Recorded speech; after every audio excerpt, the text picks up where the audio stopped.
The Cleveland that I grew up in was promising. We were 25th in the nation as far as educational training, educational systems. I went to the Claremont colleges after graduating from John Adams High School. Back then, it wasn't called busing, and when I say back then, because I am quite a bit older. To John Adams, if you were a smart kid, they called it advanced placement. But that was busing. They just took the people that scored high in IQs and high on testings and shipped them out to another community. They took us out of our community and shipped us over to John Adams or John F. Kennedy. Okay, so that's called busing. It achieved pretty much the same results because it took you out of your community. You know, so your community was left without a lot of talent. So I left John Adams High School and I went on to Claremont Colleges where I majored in economics. Now, here, the one thing you gotta know, majoring in economics at the Claremont Colleges is like the Ivy League of the West Coast.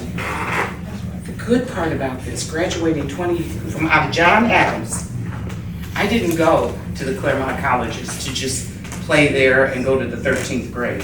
I competed. I graduated in the upper 2% of my class, coming from the Cleveland public school systems. I left there and I went on to get my MED in education. My specialty is adult learning and development training. I left there and I went and got my MPH. I have my master's in public health. My specialty is gerontology, senior populations. So I'm very concerned about what's happening to seniors now and where their next step will be. I think one of the things we have to consider right now is all of that's not true anymore. You don't leave John Adams High School anymore and go to the Claremont colleges and stay in the 4%. I had a school board member from Cleveland stand up and tell, I said, well, you know, the Cleveland Public Schools has a D- state rating.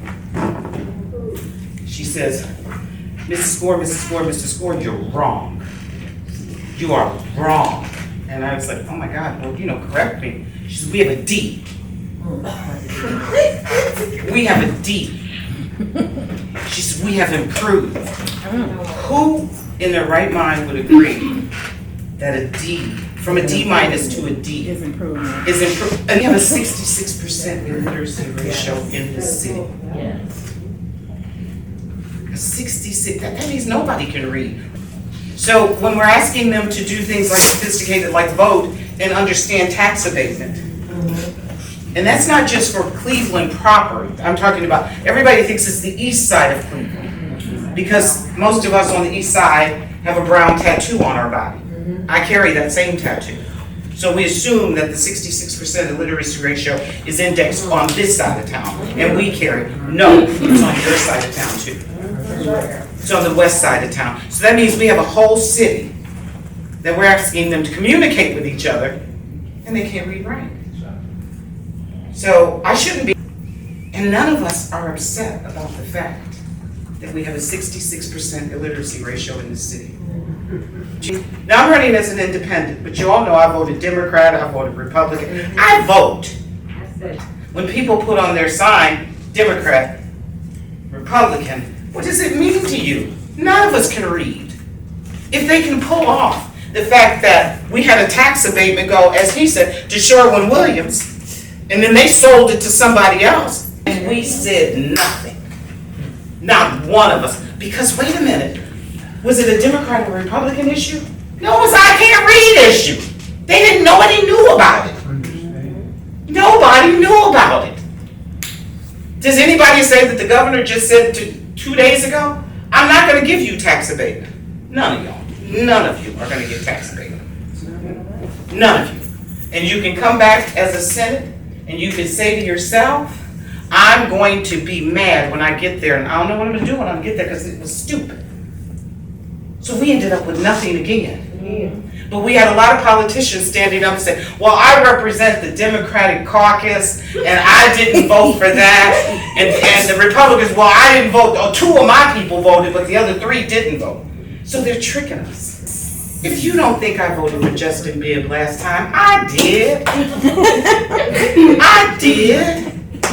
You know, I did. Did it have something to do with this big tattoo on my body? Sure it did. Because if I was voting any other way, I wouldn't have picked him. No experience, never had a job.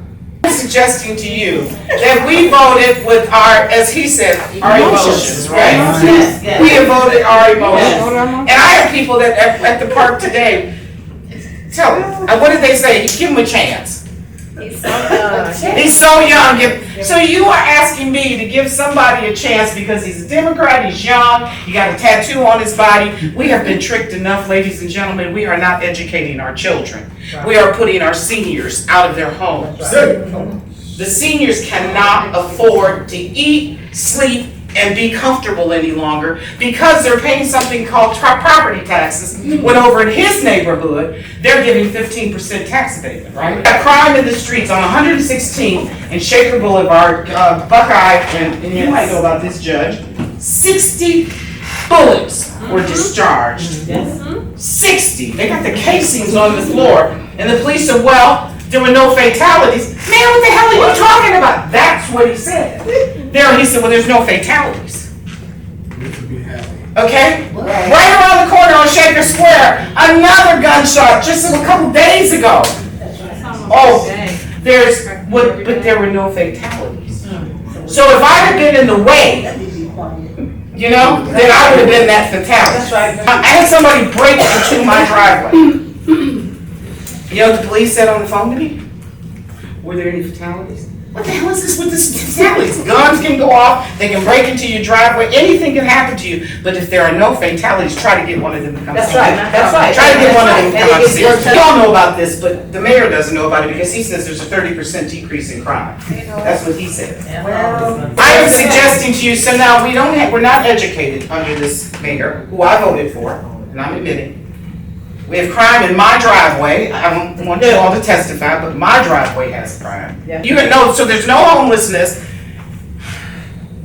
There's no problems with education. We just can't read because, you know, whatever. And then you have the audacity to put people in position that you paid them 42% more than the last mayor did. Maybe Frank didn't do a lot, but at least we didn't have to pay as much to get nothing done. Right. You know, at least we didn't have to pay as much. You bring all of these people who have no clue about our city. Yes. They have no expertise. And you know, some people want to tell me, well, he's young. So we all have to go down the tube because he's young. I prayed for this kid. But you can't tell me that you can't sit down with those Haslems and work out a deal. You can't tell me that you couldn't sit down and work out a deal with Sherwin Williams. You can't tell me you can't work out a deal with the school board. And we have community development groups. Yes. Yeah, right. Community, and I'm not ragging on you, but community development groups that give away 60% of the money in salaries. That's right. Aren't y'all mad about that? Yep. Community development is supposed to get I sit on the board. the senior population's things fixed. Yes. But we give it away 68% of it in salaries.